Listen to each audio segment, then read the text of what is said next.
வணக்கம். இப்போ இந்த சோளத்தை எப்படி உரிக்கிறதுன்னு பார்ப்போம். இந்த பாருங்கள், இந்த மாதிரி இந்த இலையெல்லாம் எடுத்துட்டு ஒரு ஒரு இதாக உரிச்சிடணும். நம்ம இதை ஈஸியாக வந்துடும் இப்படி உரிக்கக்குள்ள. கொஞ்சோண்டு இப்படியே கட் பண்ணிவிட்டு உரித்தோம்னா இன்னும் ஈஸியாக இருக்கும். நம்ம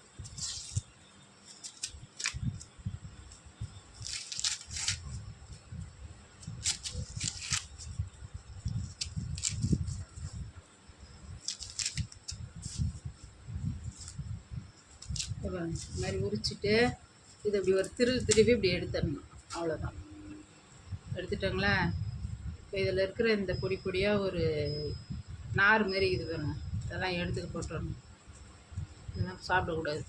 இதெல்லாம் எடுத்துட்டு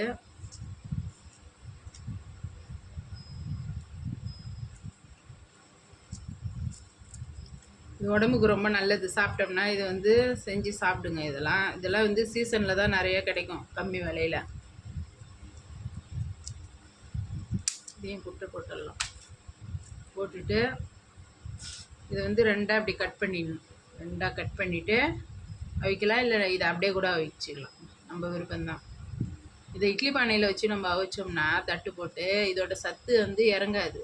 தண்ணியில் முழுக வச்சு வேக வச்சோம்னா இதில் இருக்கிற சத்துலாம் இறங்கிடும். அதனால் நம்ம வந்து இட்லி தட்டில் அடித்தட்டு போட்டு இதை வேக வச்சு சாப்பிட்டோம்னா உடம்புக்கு ரொம்ப நல்லது. நன்றி, வணக்கம்.